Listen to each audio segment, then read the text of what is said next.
Olavo de Carvalho, parte 37. A elite que virou massa.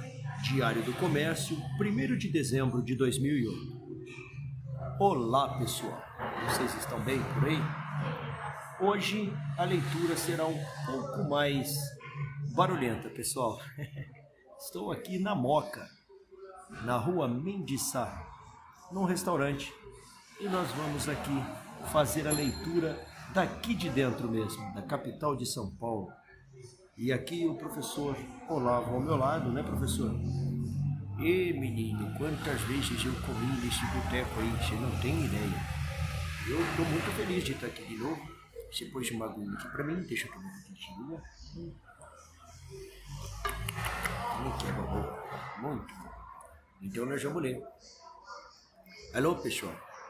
Vamos então começar a leitura.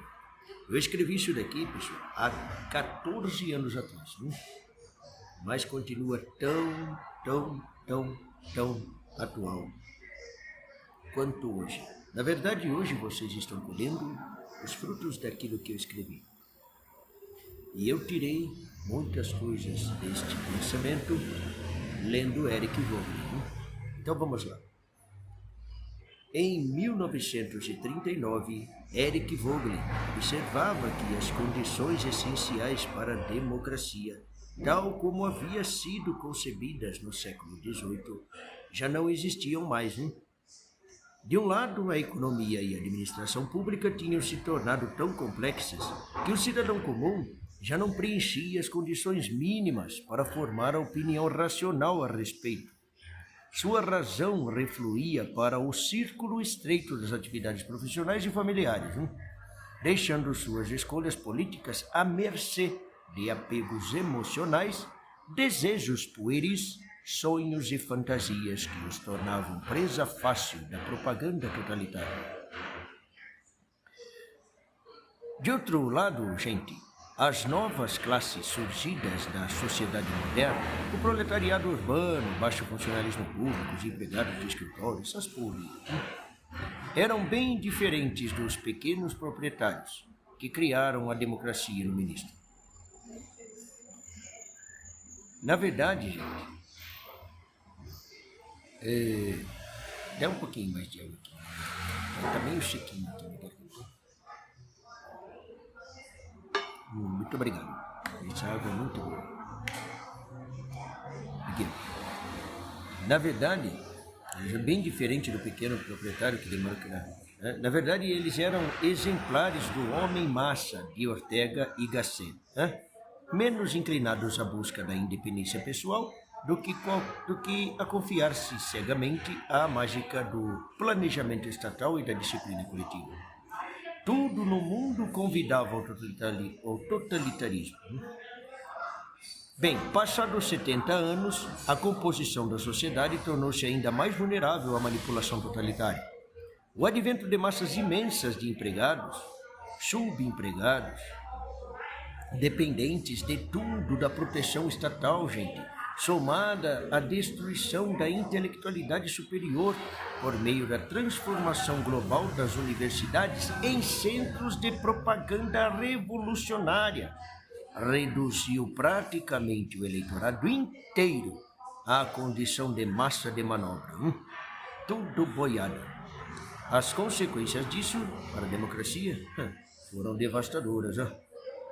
Bom, primeiro, a totalidade, quase totalidade dos eleitores já nem tem ideia do que se possa ter sido a independência pessoal. E aqueles que ainda sabem algo a respeito, estão cada vez mais dispostos a abdicar dela, em troca da proteção governamental, de benefícios previdenciários, etc. Mamatinha, eles gostam de mamatinha. Segundo, a defesa das liberdades públicas e privadas tornou-se irrelevante, gente. A mística do planejamento apossou-se de todas as consciências, a ponto de que o que resta no debate público, gente, é ser hoje nada mais do que um confronto entre diferentes. E, em geral, não é muito diferente, Planos mágicos.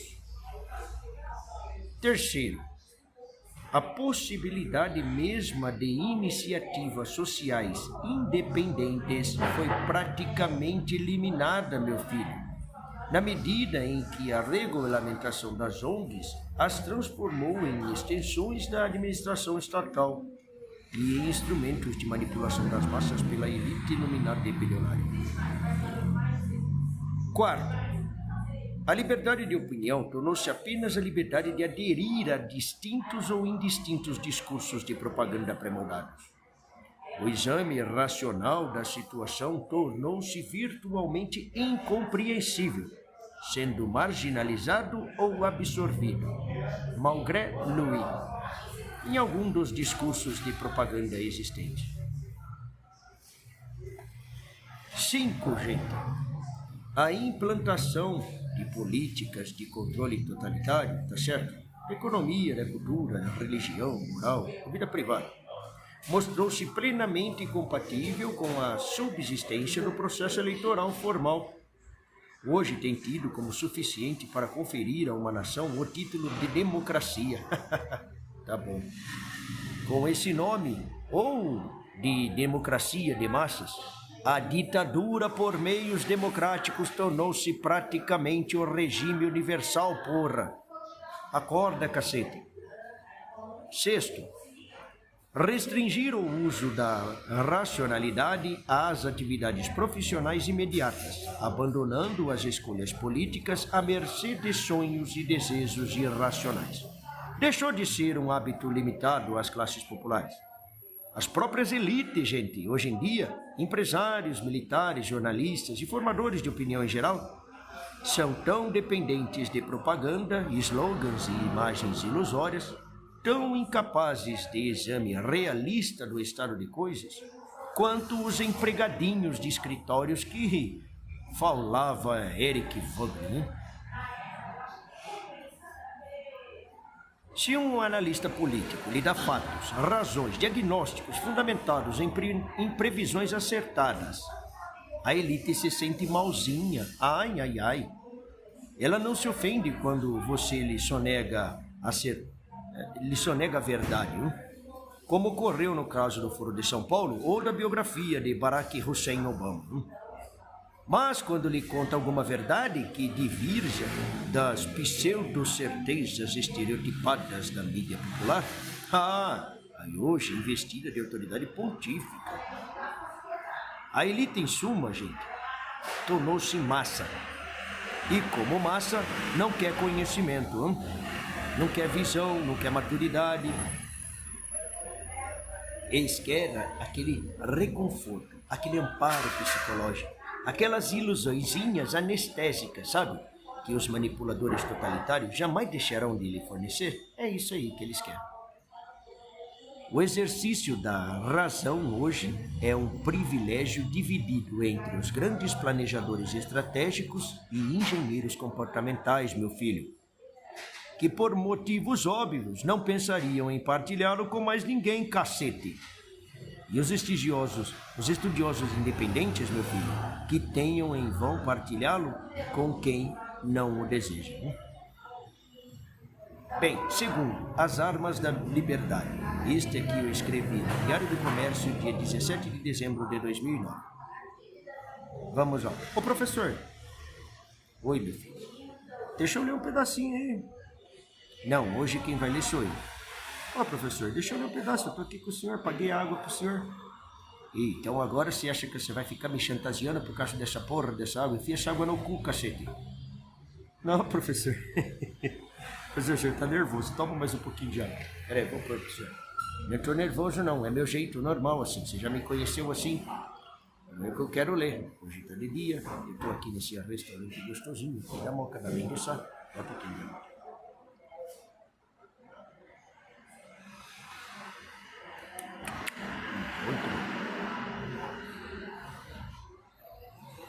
Mas quem vai ler sou eu. Tá bom, professor. Bom, pode ler. Pode ler tudo, então. Então, vamos lá. Não me enche o saco, hein, moleque? Não, tô aqui. Se o senhor precisar de mim, o senhor me chama. Não preciso de você pra nada. Eu sei que precisa de mim. Eu já tô salvo, porra. Você não tá, não. Você precisa de mim. Então fica quietinho aqui e escuta. Tá bom, professor? O professor tá virado hoje.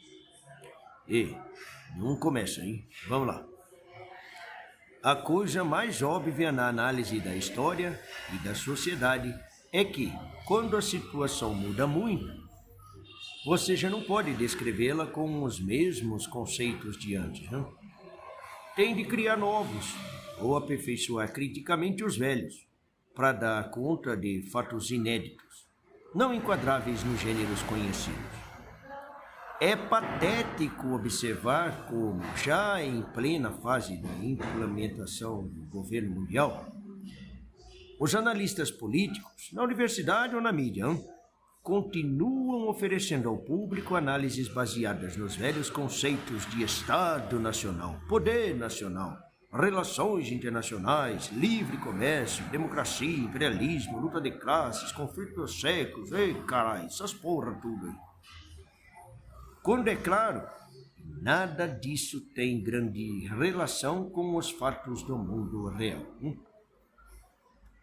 Pessoal, os acontecimentos mais básicos dos últimos 50 anos, meu filho, são, primeiro, a ascensão das elites globalistas, desligadas de qualquer interesse nacional identificável e empenhadas na construção, não somente de um Estado mundial, mas de uma pseudo-civilização planetária unificada, inteiramente artificial, concebida não como expressão da sociedade, mas como instrumento de controle da sociedade pelo Estado, cacete, segundo os processos e progressos fabulosos das ciências humanas, que depositam nas mãos dessas elites meios de dominação jamais sonhados pelos tiranos de outras épocas, Várias décadas atrás, Ludwig von Bartholomä, ele viveu de 1901 a 1972, o criador da teoria geral dos sistemas. Ciente de que sua contribuição à ciência estava sendo usada para fins indevidos, ele já advertia. Ô menino, vem cá, faz a vozinha. Oi, professor. Aqui, ó. Esse aqui é o Bartholomä lá que falou. Faz uma vozinha aí de viado aí. Você explica pra você imitar o... Aqui, ó. Tá. O maior perigo dos sistemas totalitários modernos é talvez o fato de que estão terrivelmente avançados, não somente no plano da técnica física ou biológica, mas também no da técnica psicológica. Os métodos de sugestionamento de massas, de liberação dos instintos da besta humana, de condicionamento ou controle do pensamento, desenvolveram-se até alcançar a eficácia formidável. O totalitarismo moderno é tão terrivelmente científico que perto dele o absolutismo dos períodos anteriores aparece como um mal menor, diletante e comparativamente inofensivo. Pronto? Valeu? Já, professor. Ficou boa a voz aí? Ficou do jeito que eu falei. Bem... Tá bom. Vamos lá, continuando. Em L'Empire écologique, la subversion de l'écologie par le mondialisme, Pascal Bernardin explicou em maiores detalhes como a teoria geral dos sistemas vem servindo de base para a construção de um sistema totalitário mundial, que nos últimos 10 anos, definitivamente, saiu do estado de projeto para o de uma realidade patente, que só não vê quem não quer. Mas o que von Bartholomä não se referia somente à sua própria teoria. Ele fala de métodos, no plural, e o cidadão comum das democracias nem pode fazer uma ideia da pletora de recursos hoje expostos à disposição dos novos senhores do mundo, pela psicologia. pela sociologia, por essas ciencinhas aí. Se von Bertalanffy tivesse de citar nomes, não omitiria o de Kurt Lewin, talvez o maior psicólogo social de todos os tempos, cujo Instituto Tavistock, em Londres, foi constituído pela própria elite global em 1947, gente, com a finalidade única de criar meios de controle social capazes de conciliar a permanência da democracia jurídica formal com a dominação completa do Estado sobre a sociedade. Só para vocês fazerem ideia, gente, de até onde as coisas chegam.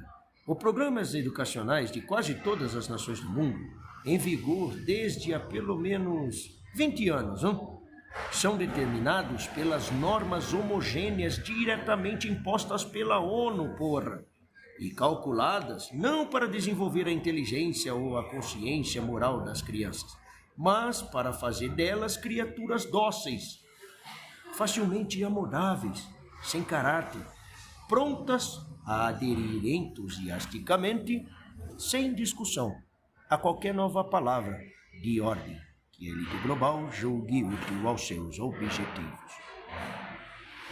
Os meios usados para isso são técnicas de controle não aversivas, concebidas para fazer com que a vítima, cedendo a imposições da autoridade, sinta fazê-lo por livre vontade e desenvolva uma relação imediata de defesa irracional à simples sugestão de examinar criticamente o assunto. Gente, este capítulo aqui, ele vai se ligar com o livro que eu escrevi, O Jardim Secreto, O Jardim das Aflições, nem eu lembro do nome do livro. É O Jardim das Aflições, lá no capítulo em que eu falo sobre a PNL, tá? A Programação Neurolinguística. Então, se vocês ainda não leram a do meu livro, vocês vão lá e leem, compram o livro, entra lá no meu site, vê lá com o Silvio Grimaldo, aquele lá, que ele está comandando essas vendas aí, e vocês compram lá porque a Roxana, minha querida, precisa de dinheiro para comprar ração para os meus cachorros de cacete. Então, vai lá e compra o livrinho, tá bom?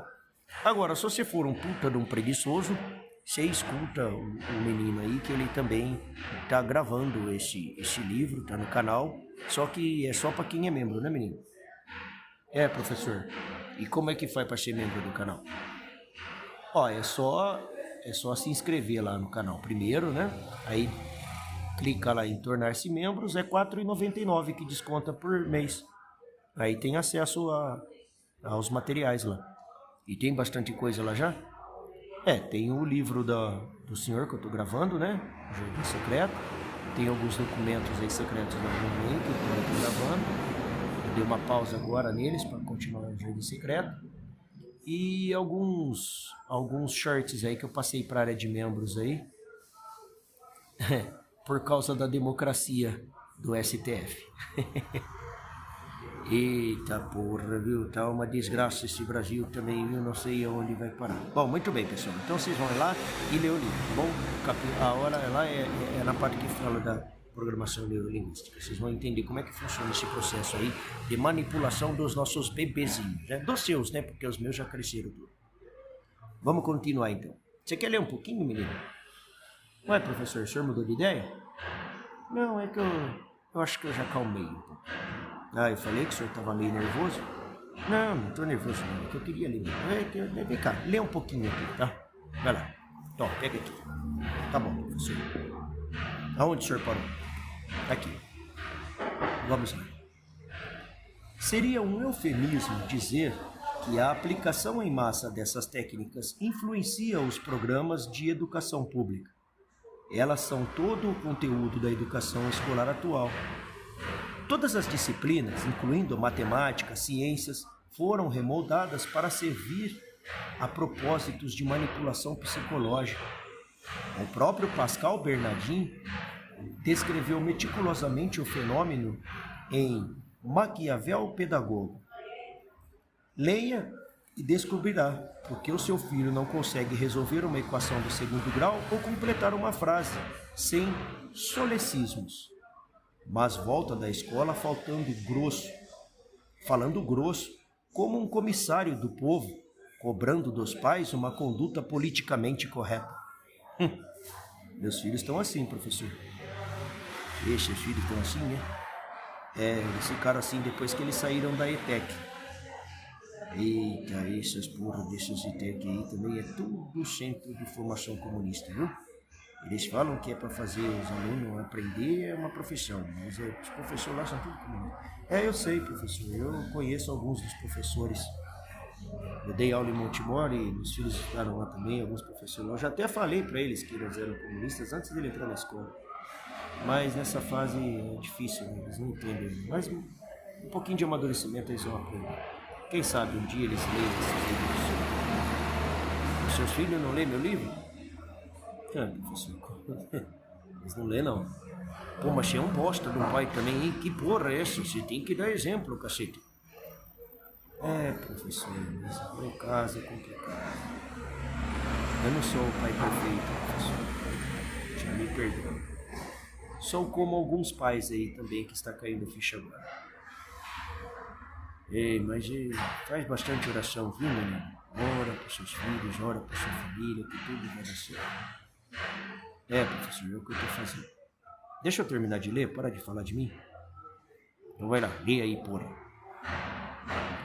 A rapidez com que mutações repentinas de mentalidade, muitas delas arbitrárias, grotescas e até absurdas, impõem-se universalmente sem encontrar a menor resistência, como se emanassem de uma lógica irrefutável e não de um maquiavelismo desprezível, poderia ser explicada pelo simples adestramento escolar que prepara as crianças para aceitar as novas modas como mandamentos divinos.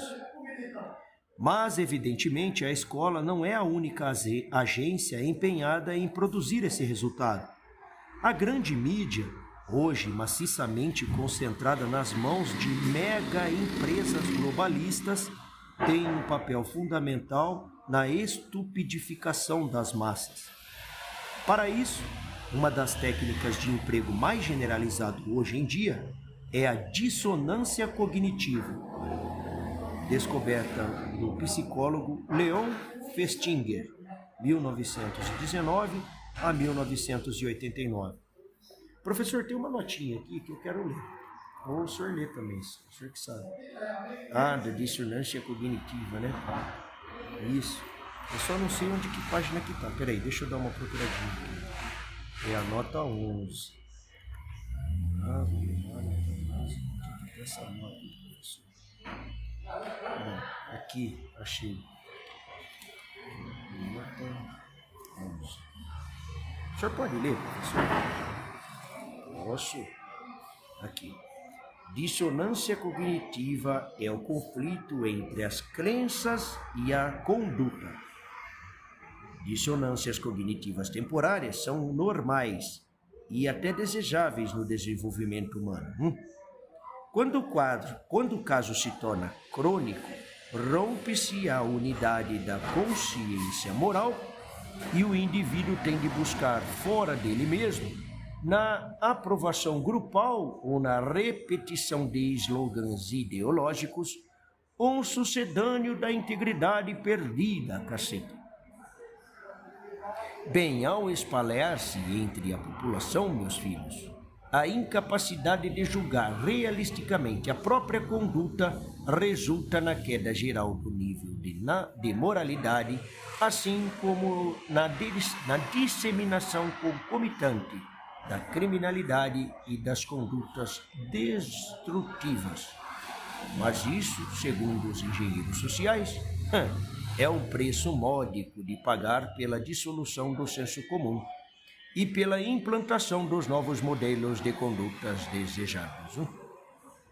Bom, isso aqui eu escrevi no Diário do Comércio, no 1º de abril de 2013, né? Chama-se Perdendo o Senso, o título. Você vai encontrar lá na página do Diário do Comércio, né? www.diariodoComércio.com.br. index.com.br/opinial /107/126/perdendo/o/censo. Bom, é isso aí. Se não tiver mais lá é porque esses filha da puta já arrancaram também. Mas eu tinha deixado lá. Bom, pode continuar aí. Muito bem, professor. Olha só. Veja como a coisa funciona. Se vocês lerem os jornais americanos de hoje, saberão que Tiger Woods, o campeão de golfe, um dos cidadãos americanos mais queridos dos últimos tempos, está agora sob o bombardeio cerrado dos jornais e noticiários de TV, porque descobriram que o coitado tinha umas amantes, né? Escândalo, horror! A indignação geral ameaça cortar metade dos patrocínios do adúltero e excluí-lo do rol das pessoas maravilhosas que aparecem em anúncios de tênis, chicletes e dietas miraculosas. Mas há um detalhe. Ao lado dos protestos contra a imoralidade do esportista, aparecem ataques ferozes aos extremistas de direita, que não aceitam o abortismo, o casamento gay ou a indução de crianças à deleitação sexual prematura. Os dois códigos morais mutuamente contraditórios são oferecidos em simultaneidade, como igualmente obrigantes e sacrossantos, excitando e impelido. Professor, termina aí, ó. Só para terminar? Tá bom. Excitado e impelido a todos os desmandos sexuais, mas ao mesmo tempo ameaçado do character assassination, caso venham a praticá-los mesmo em dose modesta, o cidadão angustiado reage por uma espécie de colapso intelectual, meu filho, tornando-se um boboca servil, que já não sabe orientar-se a si mesmo, não serve para nada, e implora por uma voz de comando, Alguém tem que mandar nesse porra, porque não sabe fazer nada sozinho. Agora, o comando pode ser oco, sem sentido, como, por exemplo, change, Mas quando vem, soa sempre como um alívio. Bem, pessoal, enfim, acusar os cientistas por esse estado de coisas é tão idiota quanto jogar nas armas a culpa dos homicídios, Homens como von Butterfly, eu esqueço o nome desse porra aqui, é von Bertalanffy, Levin e Festinger criaram instrumentos que podem servir tanto para a construção da tirania quanto para a reconquista da liberdade. Tá certo? É nós que temos a obrigação de tirar essas armas das mãos de seus detentores monopolísticos, porra, e aprender a usá-las com um signo invertido, porra, libertando o nosso espírito em vez de permitir que os escravizem, hein? É isso aí. Vamos virar a chavinha. Terminamos por hoje. Menino, me dá um pouquinho mais de água. Vai chegar comida? Nós vamos almoçar o quê? Bom, tchau, pessoal. Obrigado por participarem, tá bom? Professor, hoje tem virado paulista.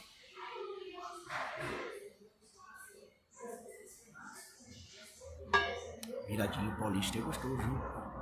Mas o que tem mais? Tem bife com ovo. Eu quero comer bife com ovo. Tem bife com ovo. Vai querer bife com ovo? Pode ser. Então vem um bife com ovo pra mim e virado paulista pra você. Vai, então um pouquinho.